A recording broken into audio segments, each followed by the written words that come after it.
Good evening. I'd like to welcome everyone to the Public Safety Committee meeting for November the 13th.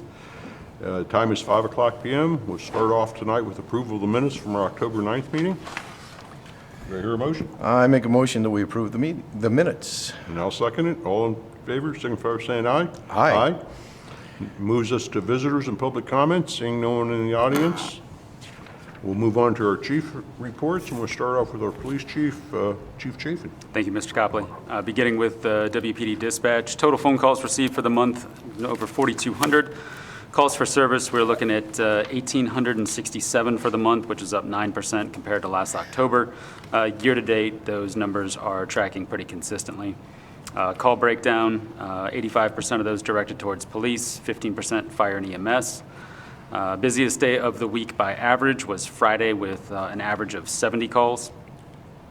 Looking at the breakdown by district, the busiest district was District 2 with 662 calls.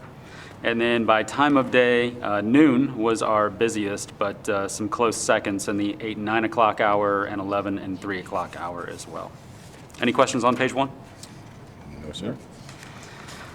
Taking a look at the patrol division data, 286 traffic stops for the month, which is down compared to last October. Year-to-date, also trending down. Traffic citations, however, were up when compared to last October, and year-to-date, those numbers have stayed similar.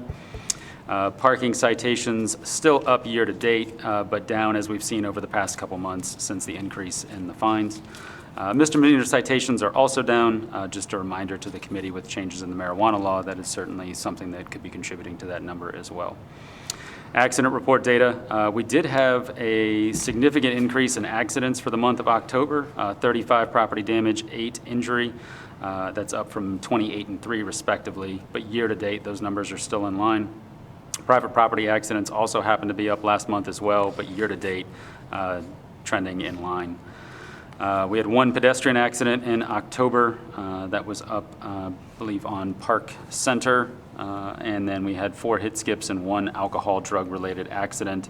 Year-to-date, that number is still up. We had multiple multi-accident intersection locations. For the committee's benefit here, you will see Great Oaks Trail / High Street and then High Street / Great Oaks Trail, and you would say, well, Chief, why don't you just combine that into one? That's the first street is the primary road that it was on. So it's at that intersection, but the cars were traveling on High Street or the cars were traveling on Great Oaks. If the committee's interested, I do have some of the drawings from those. Failure to maintain lanes, ACDA, nothing that has to necessarily do with the intersection itself. And also for the committee's benefit, we've still had 0 accidents that were related to the light change. Yep. Good. Taking a look at accidents by street, High Street, far and away the most with 13, but 76 close with 7 as well. I will also note we've had some really serious accidents on 76, including fatals. They are not our reports. They're taken by OSP, so they're not necessarily reflected in these numbers. But I think Chief Linder could also attest that we have had some very serious accidents on 76 here recently. And most of those are out near 57, correct? Near 57, yes. yeah. Any idea what's going on out there? Or? I wouldn't relate it to 57 at all. Okay. I'd let you know, I think some of those may have been potentially alcohol related as well. And Speed. Speed Yeah, is I know another. speed has been bad out there. Yes. Okay. Taking a look at some of our investigative report data here, a few things to point out. Increase in thefts, that's both year-to-date and month-to-month. Domestic violence, sharp increase for the month, but year-to-date numbers, 57% increase, and that is while our assault numbers have stayed consistent, so a concerning trend there. Our sex offense cases are also up, while then month of October it was 6 compared to 6 the year before. Year-to-date, that total number is up 44%, which is steep. Overdose, we did not have any overdose in the month of October. Year-to-date, we're sitting at 9, which is down from 16 the year prior. Overall drug-related cases are down. Again, with marijuana coming out of that, that would have fallen into that category, even though it was a minor misdemeanor citation. OVIs up 21%. And again, I would attribute that to the officers, second, third shift. They're doing some great work. Disorderly conduct's consistent, vandalism's down. Mental health calls, our cases are year-to-date similar, but I would just let the committee know that the supervisors on all shifts have reported that those calls for service are certainly increasing as well, too. So these are just the cases that it's capturing. That's not capturing calls for service that could get reported in a multitude of different ways. But mental health, I think, definitely on the rise in terms of what we're dealing with on the road. Any questions? So you can see the investigative report breakdown, pretty consistent from this year to last, slight increase. District 3, again, our busiest district for cases, although District 2 is driving the most calls. Rest are let down for the month of October. Year-to-date, numbers very consistent. Non-investigative reports, assist a householder, motorists, suspicious persons, traffic and parking complaints are the bulk of those. Good training for the month of October, legally confident, tactically confident, which is a class we hosted in conjunction with the Medina County Police Chiefs Association. One of our SROs got to attend the SRO basic training. Officers got to attend advanced search and seizure. Officers got to attend the Cleveland Missing in Northeast Ohio Amber Alert Conference. And we also had officers attend a resilience and response course that was dedicated to wellness and emerging threats with first responders. Next page, community outreach and events. We had Coffee with a Cop in October. We participated in the Senior Expo, a Lowe's safety event, Scare in the Square, Feeding Medina County, and the National Prescription Drug Take-Back Day. From our location, we took in 30 pounds of prescription drugs, and to date, the DTF has collected over 2,970 pounds at sites throughout the county. So big thank you to DTF for manning that, and glad we could be a part of that here at the police department. Our Officer of the Month for September was Officer Rachel Durbin. She had a fantastic month in September, played an important role of primary field training officer for Officer Grant Rosbert. She assisted him, you can see his data there, but she also had a couple of other excellent performances. One, we were assisting Medina County SO in attempting to locate a felony warrant subject. He took off on foot. Officer Durbin did a great job helping set up the perimeter, communicated with the county, canines, drone was called in. She communicated with the airport to make sure that they were aware of that as well too, because that was the location of the foot pursuit. Ultimately, the subject was located and taken into custody without incident, but she did a great job there. And she was also acting OIC the night that we had a robbery call. That suspect was located in a house with some other innocent people as well too, so they had to be removed from the house, set up a perimeter, coordinating with the SO, and ultimately ended up having a successful call out of that suspect as well too. But she did a great job, and her supervisors were very appropriately singing her praises for the month, so she did a great job. And as I reported, we did not have any overdoses last month, so our overdose recap report essentially remains the same. And if there are no questions, that'll conclude my report. Okay, sir. Okay, at this point, we'll move on to our fire chief, Chief Linder. Thank you, Mr. Copter. We'll start off with our fire numbers. So we were busy for the month of October. We had 30 calls, 19 were within the city, 10 in the township. We provided mutual aid on one occasion. Twice we ended up calling for mutual aid to come assist us. 11 officer response odor investigations, 22 inspection activities. The month of October we do a big push in the schools, so that's why that number is up significantly compared to last month. I'm sorry, inspection activities were 22, car seats were 23 on that one. Average response time, just under 6 minutes. Average firefighter on duty, just under 6. Firefighter recall coming back, just about 3.5. And then that gave us a total firefighter turnout for calls at 8.9. So our total runs for the fire, we are down 11% from where we were last year. But both, or all three of our firefighter on duty, recall, and total turnout are up significantly. So that's a good sign for both of those. Looks like the changes that we instituted are working. Yes, that and additional staffing, hiring, yes. Seeing more callbacks, people coming back. Moving down, type of property calls, again, the majority of the top 3 are some type of residential response that we're responding to, whether it's fire and EMS on that. As with the police department, our busiest time was also noon throughout the day. And then counts by station, Station 1 had 195 calls and Station 2 had 98. Any questions on that page?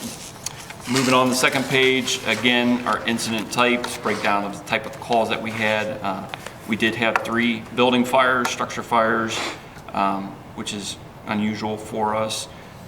Majority of our calls, though, if you look at, are some type of rescue and EMS on that. Moving over to the right, our EMS data. So we had a total of 236 EMS calls in the city, 4 were out of the city, and then 24 in the township. So that gave us a total of 264. And then for the year to date, we're at 2,480. City 1 is our biggest area where we respond for EMS calls. Our average response time just at 4 minutes, 3:59 for October. Mutual aid numbers continue to be lower this year than where they were last year, which is a good sign, and I think that's also the staffing, the callbacks that we're getting, so that's a good sign to see on that. Second ambulance calls, 69. We did not have any fourth ambulance calls, which is kind of unusual. And then that gave us refusal cancels, no patients at 76. Any questions on that page? No, sir. All right, moving on to the next page, our hospital transports. For the month of October, Barberton was our #1 transport at 61, with Wadsworth a close second at 55. That gave us a total of 190 transports to the hospitals. Our EMS yearly comparison, as mentioned, for October, we're at 2,480, which is just less than 1% over where we were at this time last year. So our EMS numbers are up just a little bit, but if you look at total calls for service, where we were this time last year, we're actually less than 1%, about 17 calls difference from last year to this year, because our fire numbers are down. ALS, BLS data, we had 121 ALS calls and 68 on the basic life support. In our definition for overdose patients, we did have 1, and we provided Narcan twice on that same individual. Looking at mileage report, again, I think we kind of mentioned it last time, Medic 3, it's now in, repaired. It should be back this week, but so if you look at Medic 3's mileage numbers, those are down a little bit. We've been using that as a 4th ambulance. That should change coming up for November's. And then our squad usage, again, you'll see that same thing. Medic 3 was down at 13. We kept it as a secondary out of Station 2. And then for our EMS daily call volume, our busiest day was Wednesday out of the week. Any questions on that page? All right, last page, just our training, some of the in-house training that we did for the fire and EMS. We also did some outside training. I attended an all hazards conference. Pat Single became an advanced fire investigation class. Had someone, Tom Kraft, go to Officer 2 class. And then we had one of our full-timers complete his fire safety inspector class. One of the things, I know Mr. Copley already knows this, but I'd like to mention one of our part-time members who is full-time at Cleveland Fire, Adam Copley. He was promoted to lieutenant for the city of Cleveland, so that's a big honor there. And then I just have a list of some of the events that our public relations events that we did participate in October. Again, a lot of those you'll see the sound off program that's trying to teach the 2nd, 3rd graders, try to educate them about smoke detectors, where they have to go in and do some homework and come back and let us know if their smoke detectors are working or not. If they're not, we make sure that we get them smoke detectors. So Assistant Chief Potter did a lot of that work. And that concludes my report for October. I do have the part-time shift update. So for October, just for the 2 part-time shifts, we were at 42% being filled. When you look at all the open shifts that we had for October to backfill for the full-timers and the part-time slots, we're still averaging about 65%. 65% filled, right? Filled, correct. And so far for this year, the highest we were at February, which there's not a lot, most people don't take time off in February, we were at 77. So that's the highest. And then looking at it, our lowest was 63. So we've been staying consistent for the year. Any questions, Mr. Rosser? No, sir. Okay, that then moves us on to staffing updates. Chief Chafin, are you going to handle that? Sure, I can handle the patrol testing and civil service process. So we did give a test. We had 23 individuals sign up for the test. We had 21 actually take the test. And of those 21, 20 successfully passed the test. Director McCullough and I have already began first-round interviews. We have our final first-round interview tomorrow morning, and then we'll be making decisions on who to bring back for the second round. I was told, and I don't know if it's true or not, did we lose an officer also recently? We did, yes. So we're looking to replace 3. So now we need 3. Yes, sir. Okay, because that number, I don't think we're ever going to attain it. I don't want to get ahead of myself, but we have some very good candidates, I think, and at least initial assessment on this list. Are they all certified, or are we looking at A larger percentage, well, just walk that back. There are candidates on there that are certified. There are also candidates on there that are currently enrolled in local academies. So the combination of those, if they were to successfully graduate. Well, that's close to being certified. Exactly, That yes. saves us a lot of time getting It does street ready. save a lot of time and potentially a lot of money as well, too. So, Okay, thank you. Chief Linder, firefighter paramedic process? Yeah, so this is for the full-time firefighter paramedic process. So we did our first round interviews. So this was the last candidates on the civil service test. So hopefully when the safety director is back, we're trying to set up a second round interview on that. This is for the potential of a retirement that we have coming up early next year. So that's technically would be the position that they would end up filling. So How many candidates are you interviewing? we interviewed 2. 2? And then if we would pass on both of those, we would have to expire the test and then do a new test. But we're going to set up second round interviews when the safety director gets back. Okay. And then moving on, next one is the part-time fire EMS process. So myself and Director McCullough, we did first and second round interviews for 4 part-time candidates. We are moving 3 of those. I've sent them background packets to start looking into the background to move them along on the process. 3 of those individuals out of the 4. And all 3 of them are paramedics. So, which is good. Okay. Back to you, Chief Chafin, on the dispatcher. So they are still accepting lateral applications. I think they've had at least one candidate here recently express some interest in that. But they've moved on from the test that they gave, so no one worked out on that side of the process. So I don't think they'll be giving another test by the end of the year. We'll see what happens with the laterals, I think, at this point. But they're still down 2. 2? So we're down 3 police officers and 2 dispatch. Yes, sir. Okay. And possibly 1 full-time firefighter medic. Potentially, yes. Yeah. Okay. Any questions, Mr. Ross? No, sir. Any questions from either one of you? Yeah. Okay, now that'll take us into the review of the 2025 proposed fire and EMS budgets. Chief Chafin, if you don't want to stay, you don't have to. I mean, he didn't have to sit through yours. So That is, I give him off. That's entirely up to you. I'm sure he might have something else that he wants to do. just maybe, I don't know. I appreciate it. Thank you. No problem. Thank you.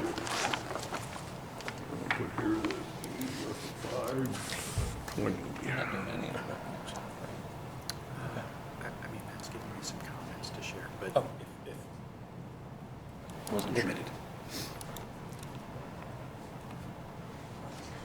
Okay, All right, so this is a little unusual. This is the first time I think I've done this without the safety director here. So normally he would handle the revenue aspects. So I think between myself and Mr. Testa here, we can answer any of the questions. But again, I would say we'll start with the 110, 1100 out of the fire. This is what I would say the general fund. It's not really much of a moneymaker in that account. One of the things that I will note is we do provide the fire and EMS for the township. So that's one of the items that you'll see as a revenue source on that one. when's the township contract up? It expires the end of 2026. So we have 2 years left on that contract. Okay, thank you. On that one. So, does anybody have any questions on the revenue side? That's the biggest thing I wanted to mention. I'll offer that Matt's estimate for 2025 revenue on the county, or on the township contract is $500,000.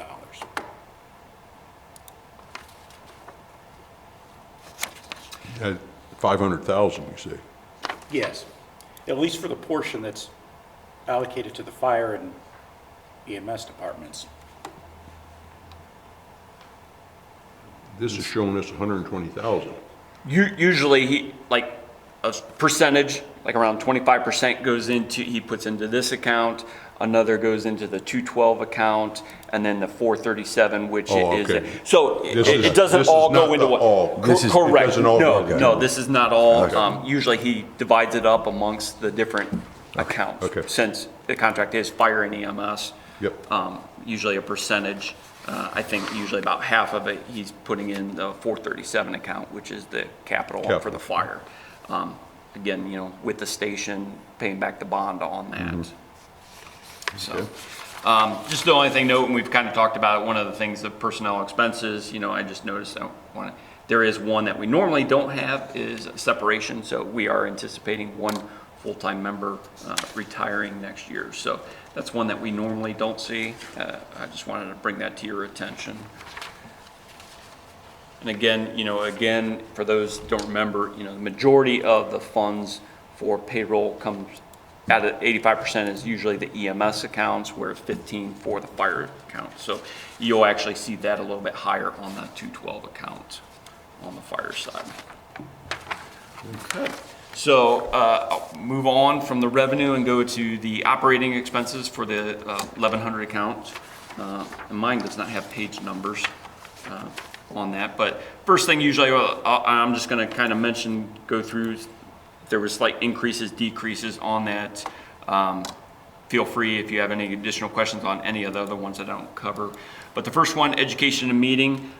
This is the account where we send most of our trainings. A lot of these are the outside trainings to provide, such as additional new trainings. So members going to fire officer classes to further their education, inspector classes. Bowling Green has a state fire school that we go to. We have recently, in the past 2 years, had an increase in new members. So we're trying to get new members certified in multiple aspects, such as the officer classes, inspectors. So there's a slight increase on that fund from last year to this year. Next one, call out meals, just because I wanted to bring this up. This was just, we had some stuff for the grand opening of Station 1, that's pulled out, so that account did, we dropped down a little bit in that account. Before we leave this page, do we still offer annual physicals to our members for Fit for Duty? We are That not stuff? doing annual physicals. No, You're we not are doing not. annual physicals at all? No, we are not. I've had some discussions with the HR director about that. It's something I would like to see brought back. So we've had some discussions on that. How long have we not did these? Prior to me being assistant chief, so it's been quite a while. Okay, Quite a while. thank you. All right, moving on to the next page, big account, IT software and support. So this is where there's been some changes here, and I think that was covered when dispatch supervisor Cynthia talked, a lot of the police and fire, we pulled some of our accounts and threw into dispatch, such as everything that's related with Sundance and the communications. So that a couple of those items that we normally have got moved into dispatch's budget. One of the things that we had it for 24, but continue to do it this year, is our station alerting, the annual maintenance on that. I just want to say that I think my members, and I know I'm very pleased, and I think dispatch is really happy with the station alerting. I've seen a lot of positives with that, so that's a really good feature to have for the stations, and I'm sure the guys like it because they do actually get to sleep a little bit at night when the other station's out. They don't have to hear everything, which helps for their health and safety on that one. So there was pretty much anything to support the IT software and support. So you'll see that the cost went down a little bit, but as I said, some of those items got moved into dispatch's budget. I ask this every year, Chief, about Lexipool. Have we Yes. got our new policy and procedures manual out? The entire manual is not out. It's been a difficult year with the safety director doing 2 roles, trying to communicate, make sure, because I'll do certain policies and he likes to do the review as well. That's been a challenge. So we're spending $5,000 again this year between fire and EMS, like we Correct. have in the past. Correct. Not getting anything out of it, basically. I wouldn't say, That's what I'm we get asking. some stuff out of it, yes. The entire manual's not done. Okay, thank you. Next on that, the rest of that page is a lot of the internal cities for the liability insurance on those. Again, moving on to the next page. What do we use the mini storage rental for? So my goal is by the We got the old stations. That's why I'm asking. yes. We got the old station. Yeah, the police department, we still have stuff in there. The police department is utilizing a big majority of the back half. We had a lot of the safety props in there. My goal is to get out of there this year. So we had some files in there. We had some of the big training props that we had were stored in there that we didn't utilize all the time. When we get certain vehicles, such as our grass unit, some of the seats that we would pull out to put equipment in were stored there as well. So that's what one of my goals, and we've actually started and we've got a good chunk of it going through this stuff, either properly disposing of it or getting it either stored at this station or station 2. My goal ultimately would try to get everything out of station 1. It's just a slower process. I'm trying to have my part-time maintenance work on that, and it's just a slow process. Well, I guess what I'm asking though is why are we paying for a storage unit since we have Station 1 sitting over there and it's still owned by the taxpayers and it's a Right. a fire department. Yeah. I mean, Some of the equipment, the couple of training props that we have are quite large. I think the one item is probably like 12 feet long, 4 feet wide. So it does take up some additional space. So we've got the whole building over there. the police department's using some of it. But it's a fire station. I mean, It's not a fire station anymore. It's officially not a fire it's still station. owned, it was paid with tax dollars on a fire levy. Correct. Correct. Why are we spending other money out there when we have a building?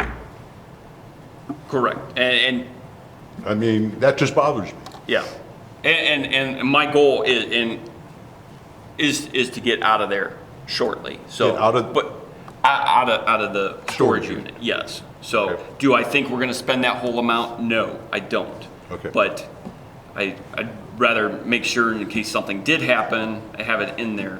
Out of the fire side, it's $600. Yeah, I mean, it's not that Yeah. much money, but we have Yeah. an empty building sitting across the street that they're putting, It's not that empty. well, they're putting communication structure. Right. That building was paid for by the taxpayers by passing fire levies, not the electric department and not the police department. Correct. So, I mean, fire department should have first priority on that building. Right. And we still have stuff in there. We have not completely removed But we're still everything out of paying there. for storage. That's the point I'm trying to make. Right. I understand. I, And I understand it, and it's a goal to, and I'm pretty confident that we will not use that full amount of those funds Okay. for that. I mean, that just bothers me.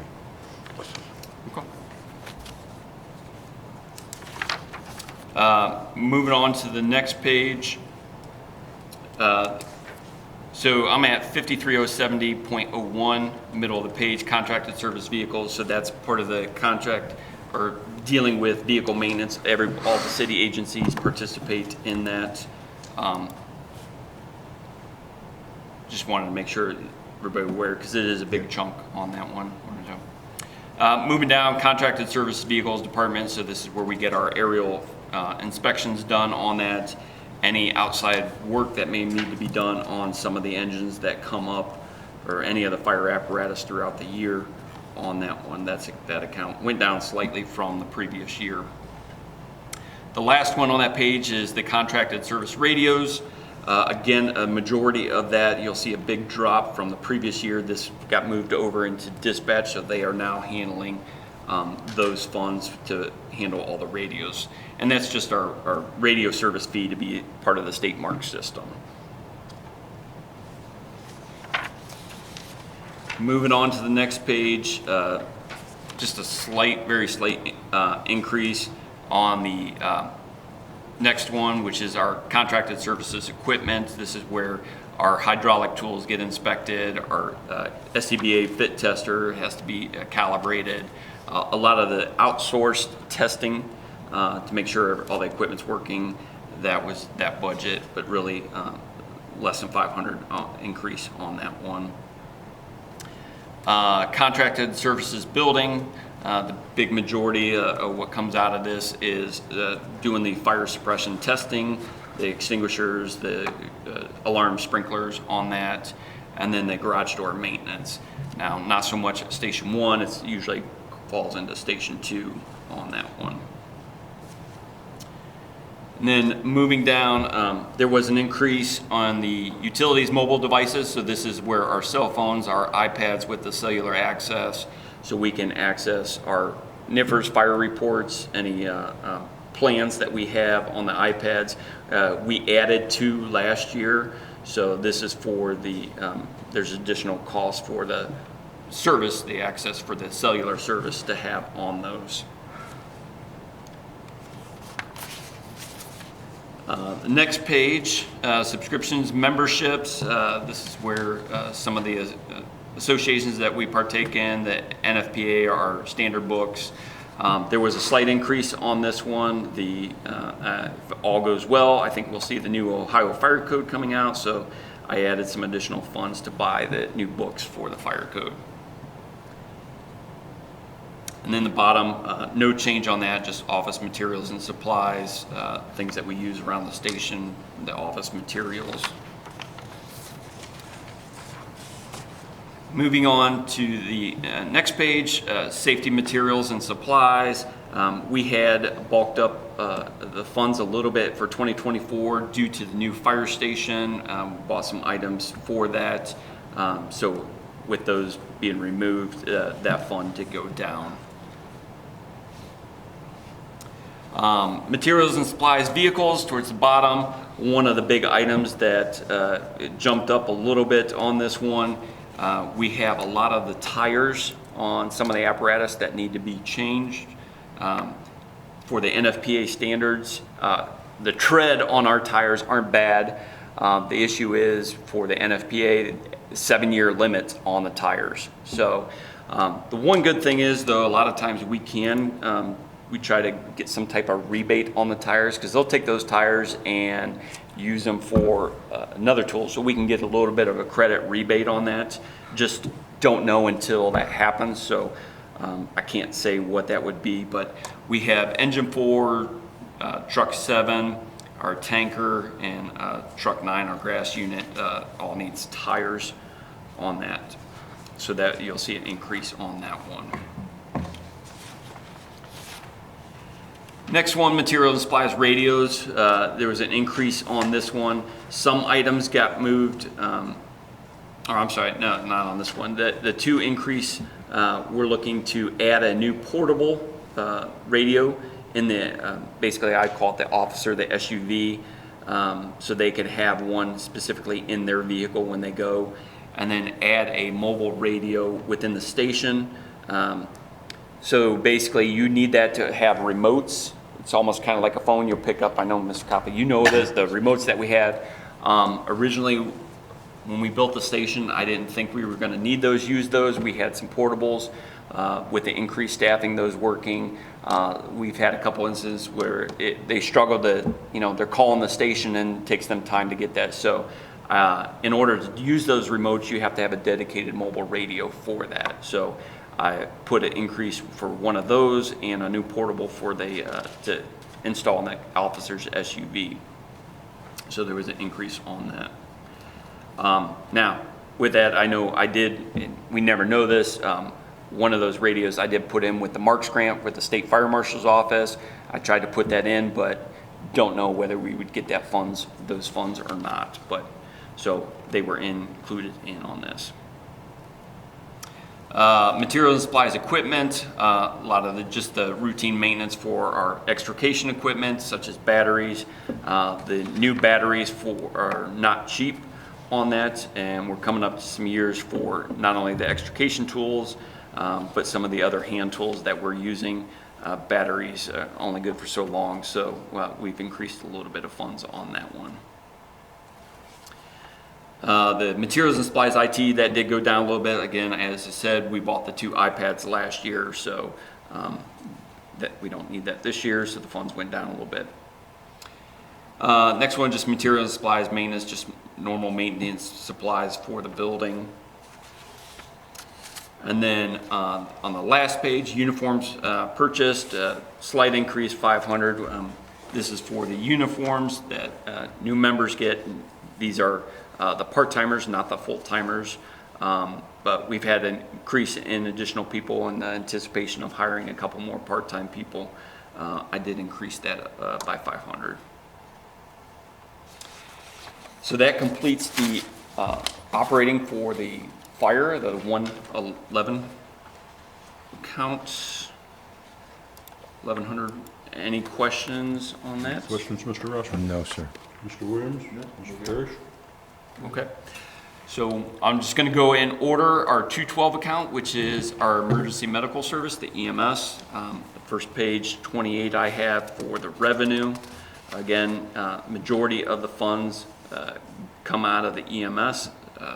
The one, I'll say for the revenue, you'll still see the fire and EMS township contract. Again, that's the same percentage what went into the fire account. The other source of revenue that we have for EMS is our billing. So we do bill for the services. You'll see an increase in on that, and a lot of that is from when we raise the rates.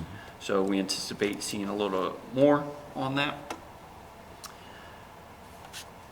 And then that's pretty much it for on that first page for the revenue. The second page, the only note I would see is, again, you'll see on that separations that we do have one full-time member we're anticipating leaving. So you have a separations, which we normally don't have in on that. And if you look at the wages compared to the fire out of the EMS is definitely higher on that because that's where the majority of the funds come out of. Any questions on the revenue side of the EMS? All right, we'll move along to the operating expenses for EMS. Did increase again in the education and meeting, just a little bit. The paramedic costs continue to rise. We try to send one member become a paramedic on that. Our last member that we sent just graduated last week and is now certified. And I have one member just started again. So that's been a good benefit for the department, but the cost for paramedic school continues to rise. On the very bottom of that, and it carries over to the next, is our IT software and support. So this is mostly the big funds for our EMS report writing. We use ESO on that. Some of the items that we had in here from last year did get moved over to dispatch, the voice recorder and the Sundance features. So that got moved into dispatches funds. Before we go to the next page, do we still offer the hepatitis B titer test and stuff to all our employees? The new employees go through their series, new employees. But do we, So the tighter is what I'm asking. the tighter, we have not. Why aren't we doing that? Because of, If they need it, if they went through their first series, then yeah, after that, we have not done any. we have not done anything. None. We always did that with the physicals, and Yeah. that got stopped prior to mine. Okay.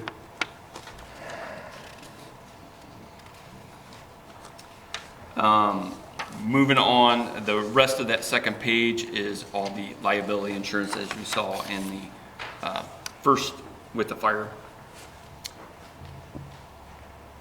Contracted service vehicles, again, that is a big chunk, and that's part of the whole city's pool into the vehicle maintenance fund for them to work on the vehicles. They do work on the majority of our ambulances. Moving down, just a contracted service vehicle department. This is just some repairs, things that may have to be done to the ambulance. One of the things that you'll see is a Medic 3 rocker panel repair that was anticipated for next year to work on that. Some rust we starting to note, and trying to keep the ambulances as long as we can, so we're going to do a repair on that one. Is our girl still 12 years? No. 10? It's 10, and my goal is before I leave to try to move it up to 8. Good. That's my goal. So far, you know, especially with the remount, I'm very impressed with the remount of the squad. So that's what we anticipate doing for Medic 2 and 3 as well. It's actually worked out very well, and for the cost savings, I think it's a good move to do. Contracted services radios, again, as we did on fire, some of these, the majority of our radios, portable radios, are for fire, so that was a bigger chunk. EMS, we do have a percentage, mostly our ambulances, so those budgets got moved into dispatch for the service fees. The next, contracted service equipment, so this is the preventive maintenance on our heart monitors, our cots, and our CPR machines, which we use Zoll. So these are the contracts to do the preventive maintenance to make sure that those are operational and get any repairs every year. Really no change until get down to the middle, the utilities mobile devices. We did have to increase the data usage on those. We are actually doing more with our heart monitors and the ESOR reports. So all the information, all of the vitals that we take can automatically import into our EMS reporting, which is good, but it did increase our data usage a little bit, so we had to increase on that with a different plan. One of the bigger items that I'd just like to show, LifeForce EMS billing stayed the same as what it was last year, but we do have a third party that bills for EMS services that we send. So that's the fee for those individuals. Below, last thing, subscription memberships. It's every other year is our drug license. So you won't, that's every other year item. And next year it's due. Moving on to the next page, just office materials and supplies, slight increase on that. One of the things we've noticed is definitely a bigger station with Station 1, so a little more supplies for the station supplies, so the slight increase on that one. The last one, and carries over onto the next page, is the safety materials and supplies. Slight drop in that. I know last year we did a big push for active shooter supplies. You'll see that in this account, and then also the equipment tools. We purchased those, and we have a good supply of supplies set up. Eventually those will have to be replaced, but we had a slight drop in that. So this account, our safety materials and supplies, especially out of the EMS, this is the majority of where we use, so all the supplies that we have to restock. So our gloves that we use, the drugs, the oxygen, pretty much what the EMS uses on a daily basis, it comes out of this account. Do we carry the same active shooter supplies as the police department? We have some of them, yes, majority of them. So we have, some of our bags have, for the most part, everything's the same except chest seals. Some of them, there's different types. Osherman is one, hyphens another one. We have half and half. So half of them are the hyphens and the other half are Osherman chest seals, which we have used for many, many years, on that one. Now, we have noticed since a couple of calls, we're going to try to phase those ones out and make sure that PD and fire and EMS all have the standard same one on that. They function the same. It's just it's different packaging, and at that point, you know, we could do a training with PD to show them what the other style is. But they operate the same thing. You take it out of the package, put it on the chest, and they operate the same. But it only makes sense to make sure everything's standardized, you know, across the safety forces. Yes. So we're in the process of, as we go through and have to replace those, we've already said they will be the exact same.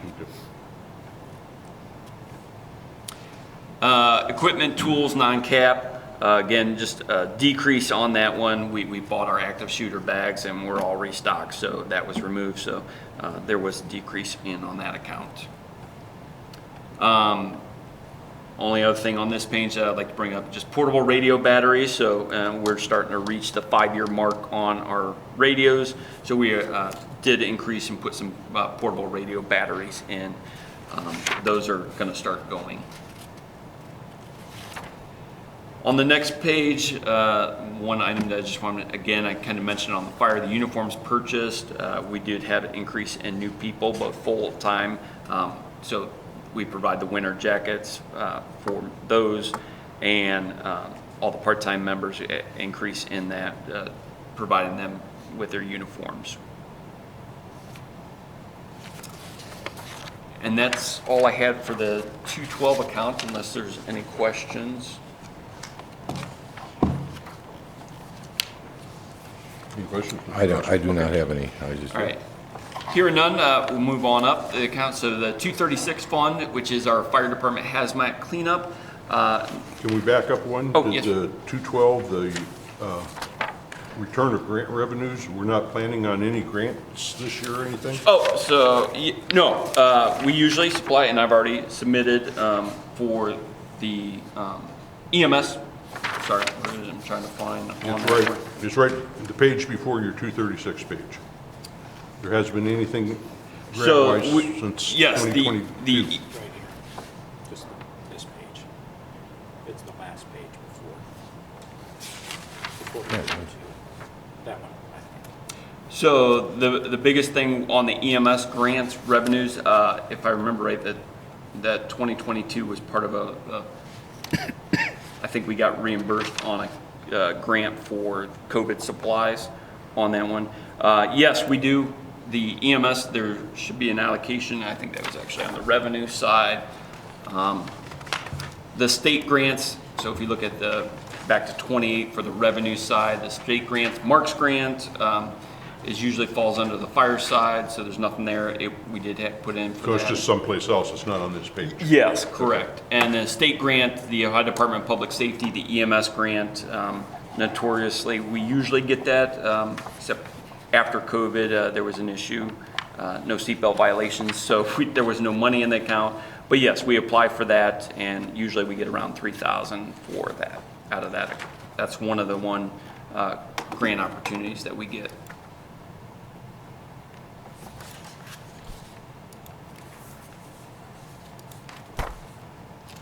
Okay, so moving on to the 236, which is our fire department hazmat cleanup.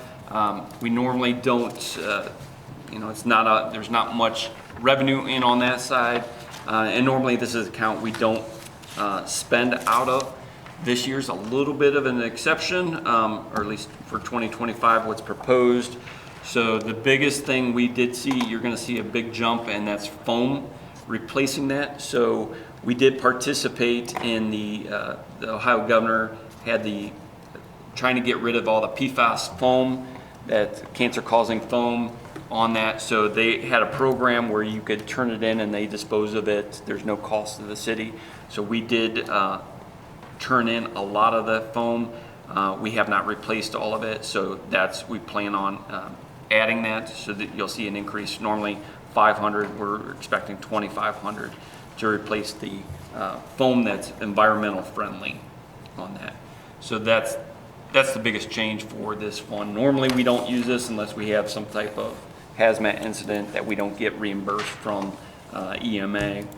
But this one with the foam, there is no reimbursement on that. They just disposed of the chemical for us. So that was an increase that you'll see on that fund. The 290 fund is our education grant. This is usually what we use for officer leadership type programs. Notoriously, this is the fund that we use for our Ohio Fire Executive course. I know I've been through that, Assistant Chief Potter's been through that, and I have Lieutenant Jason Lorton is currently enrolled in that OFE. So that's the funds proposed. It's $2,100 per semester that you go. There's 2 in a year. It's a 5 semester course, basically 2.5 years long on that one. So Lieutenant Lorton is in that one. So the 432, moving on to that, is our EMS. This is what I consider our EMS capital aspect for that. One of the big things that it's big fun this year for that second page. If you look at the FF&E, furniture, fixtures, and equipment, our heart monitors, we have 4 of those, are due for their replacement. The manufacturer says they're good for 8 years. They no longer support the product services on those. So if something internally breaks, there's nothing that they can do with those. Unfortunately, they are very expensive, but this is an item that we use on a daily basis, multiple times. This transmits, it lets us look at basically what you're doing at the doctor's office, the heart EKG, be able to transmit it to the hospital. So if somebody is having a STEMI, we can transmit that. This machine transmits with our health reporting system, but they are expensive. All 4 are due for replacement, so that's the big fund out of the EMS that we're anticipating at $190,000. Along with that, just below that is $4,000 for mounts. We would like to mount that. There's a special mount for those that actually go in the ambulance and it secures it. So if, God forbid, something would happen, we don't want it to fall off and break, or worst case scenario, something that will roll over. It's a big heavy item. We don't want that to become a projectile and hit anybody in the head.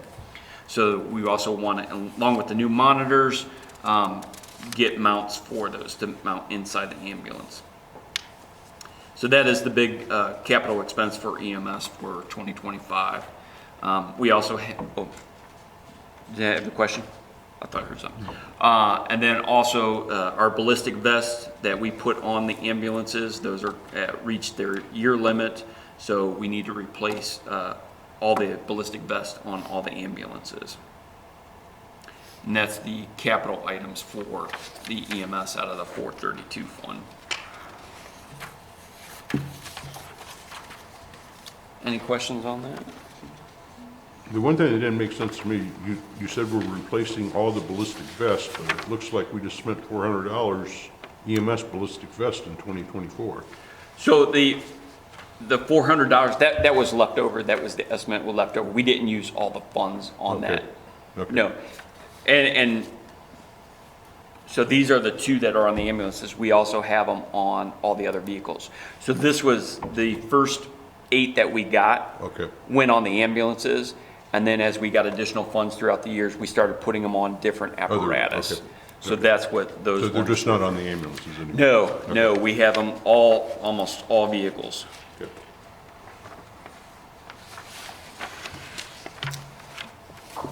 Okay.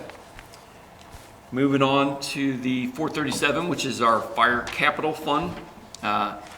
You'll see here at the very top of the revenue side with our fire and EMS township contract, you'll see that that was about double what it was in the other two accounts on that. So safety director splits it up into different funds.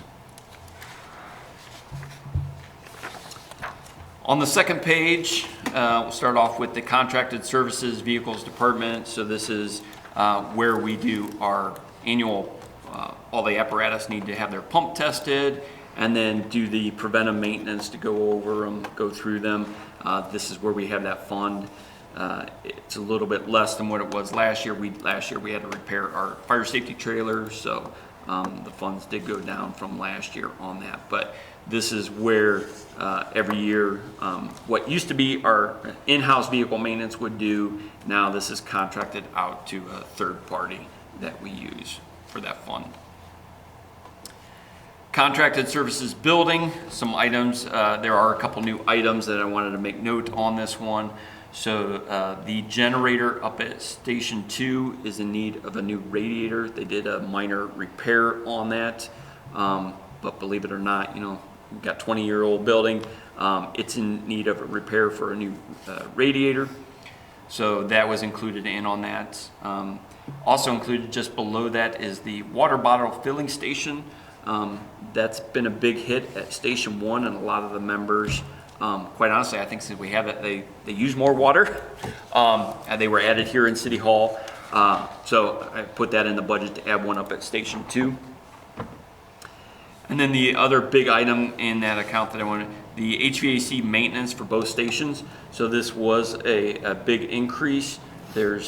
When you compare what the HVAC was at the old station versus the new station for the contracted services to do a preventive maintenance all year on that. And that's not only that's for both fire stations. We've got the quotes on that for Station 1, and it was significantly more than what we had at Station 1. So that was an increase that we saw for them. Then moving on to the next page. So our FF&E, a couple items that we had in on this one. One of the things that, for safety wise, I would like to add, we have it currently at Station 1 in most city buildings, access control and cameras. I'd like to do it for the increase of the safety of members because we're not always there. This will be similar to what we have at Station 1, key fob system, and then additional cameras that dispatch can even monitor through the city's network system. That brings up another question I would have then. I see we have $500 in there for monitoring our alarm system at Station 2. Yes. But yet we're going to spend $40,000 and dispatch can monitor the cameras. Why can't we, with our new fiber system and everything, monitor that alarm system and quit paying? We could potentially look into that. I mean, there is, normally the monitoring, technology's the out. liability on that. We could look into potentially doing that. Have them with the new fiber that's been set up there. Potentially look at our dispatch center monitoring that. I mean, it's just, That's we want to make good sense. that's potential. Yes. Yep. We can look. We're spending all that money here. So why are we paying outside companies to monitor our stuff? And we only do it. I mean, we only do it at Station 2 on that one. Who monitors Station 1? Dispatch. So they're actually in the building that they're protected, and the annunciator goes inside their dispatch. So where we just have to add an annunciator down there, or send it in over the fiber. Yep. Yeah. We already look at that.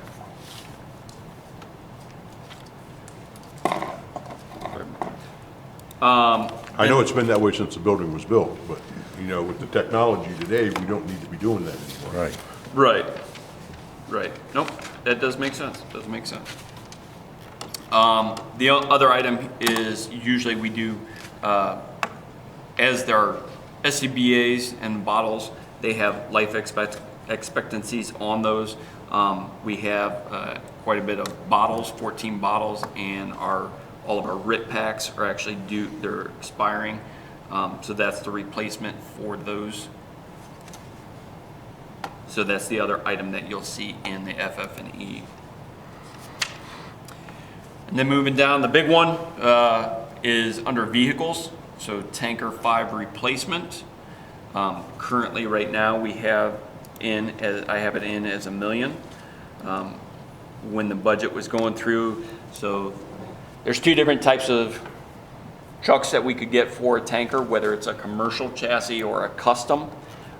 When the budget was being done, we have a tanker committee, and we were trying to figure out what we want to use it, what kind of style we want. Since then, we've kind of narrowed down, so I think my numbers definitely conservative. I think we're going to be well under that. I just don't have the exact number at this point. I mean, I've looked at trucks over the last since I originally seen this number back in July. I've looked at tankers out there that people are spending $600,000 and $700,000 on that are way above what we need. If they went, because talking to the 3 or 4 different manufacturers that we did, if we would have gone to the custom design approach, we would have been at $1 million or $1.2 million is what. Why did we need a custom? Well, that's what we were looking at. Some people, how are we going to use this truck? Yeah, how? That's what I'm asking. And that was the whole part of the committee. But when the budget was done, we weren't at that stage yet. Now we have since narrowed this down. We plan on doing a 2-man commercial cab, so which is going to be less than this amount. So now there are some changes that, depending when we place the order, there is a lot of changes going on with the engines. They're getting rid of the Cummins they're getting rid of the L9, which is a series.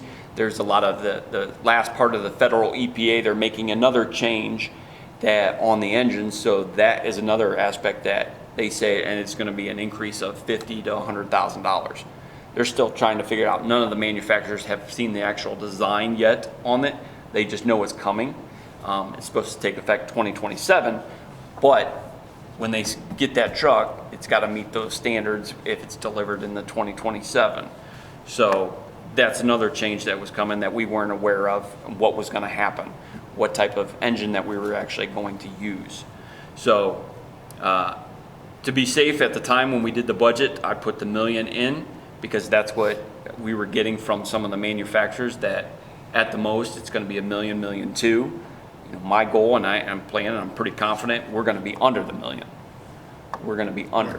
I personally cannot support $1 million for new. How many times was that truck used last year? Off the top of my head, I don't know last year, but it was 11. we average about 13 times. We average about. What was the maintenance cost on it? I asked for this information back in July and didn't get it, so I'm going to ask you now. Okay. So last year, I thought I submitted that. I can submit it again. Let me just write. But last year we spent about $6,000 on the tanker. This year I'm about $3,000 to $4,000 on that. So we're finding issues with the truck. Okay. It's definitely, out of all the trucks that I have, it's my highest cost for something that is just sitting there, 13 times. It doesn't go out a lot, but it's one of those, especially when you need water, especially providing township coverage, it's one of those necessities that we need. So what do you anticipate this number coming down to, is my question?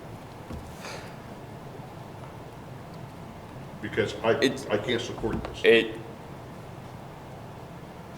Comfortably, I was going to say I would feel comfortable dropping that at least $200,000. Okay. Any questions, Mr. Rashford? How old is the truck we have now? It's a 1997. Yeah, I don't know anything about this stuff, so that's why I'm trying to learn. It's a 1997 truck.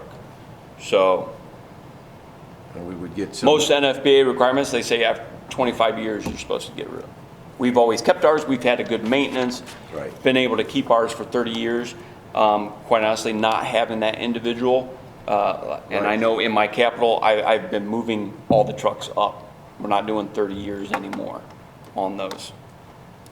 But So, all the NFPA stuff that you keep referencing, most of that is recommendations. they are. They're not, it's cut in stone, they're not law, they're not rules, Right. you know, most of the stuff. Absolutely. Yes. Okay.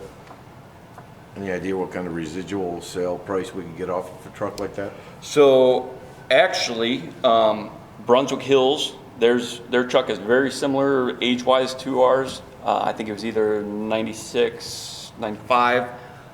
They just sold theirs. Their new truck's coming in December.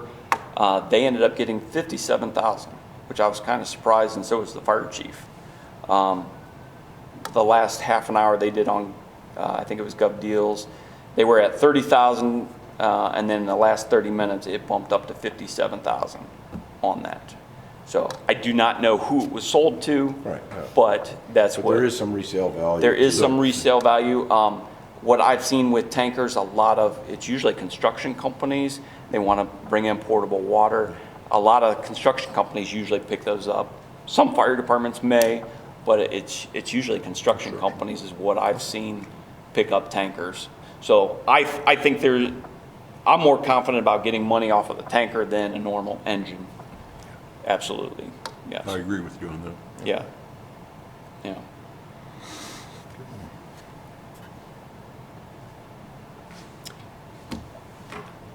Any other questions?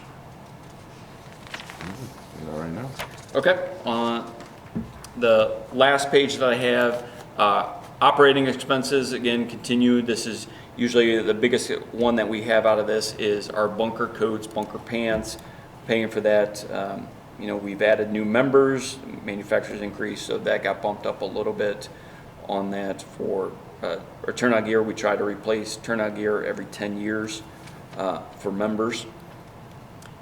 And then the moving down, the equipment tools non-cap, one new item that we kind of added in on there is a rope system for the bailout window. We have that bailout window. This is what I'm planning on putting it is a automatic system that when we go to train, it's up there permanently that we hook into, and it's a safety device. So if we, you know, if somebody would fall, it catches them. We can rig that now, but I'd like something permanent up there. So if we're doing any training, it's up there, it's permanent to protect anybody from falling. So that was a new item that was added in on that one. And then of course the very last thing is, you know, the debt service for the fire truck, the aerial fire truck, and the new fire station. You'll see those in there on the bottom as well. That's just the debt service that we have to pay back on that bond.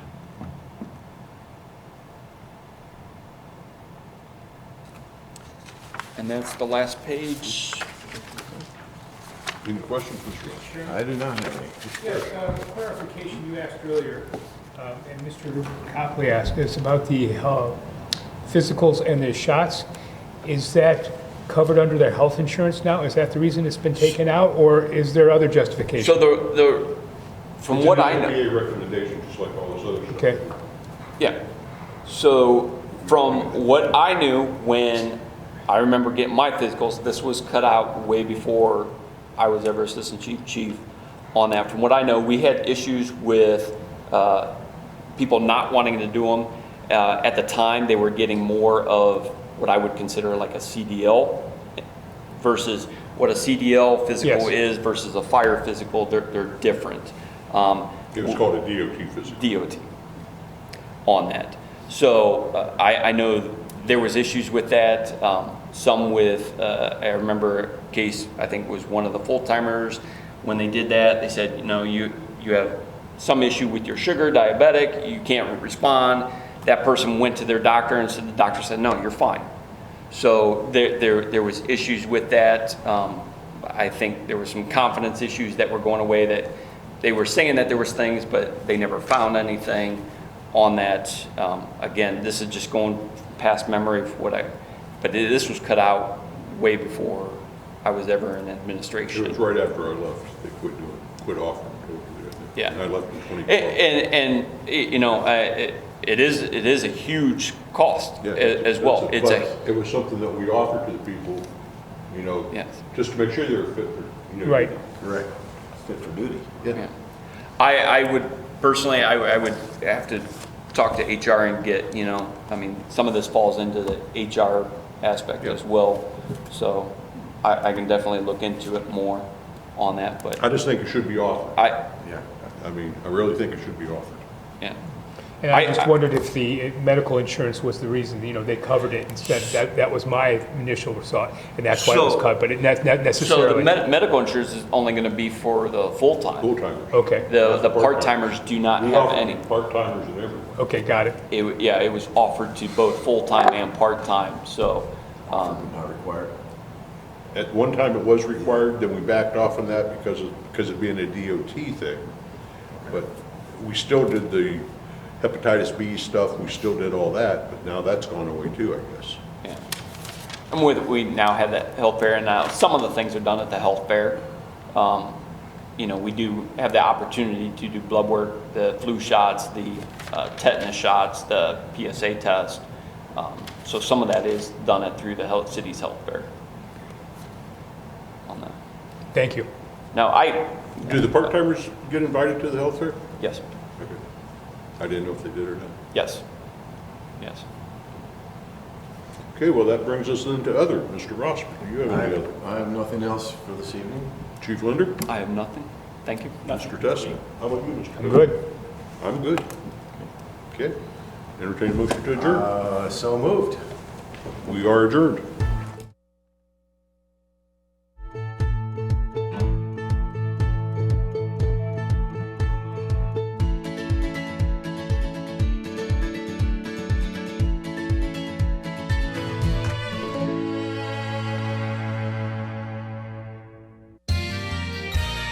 You are watching WCTV, Wadsworth Community Television.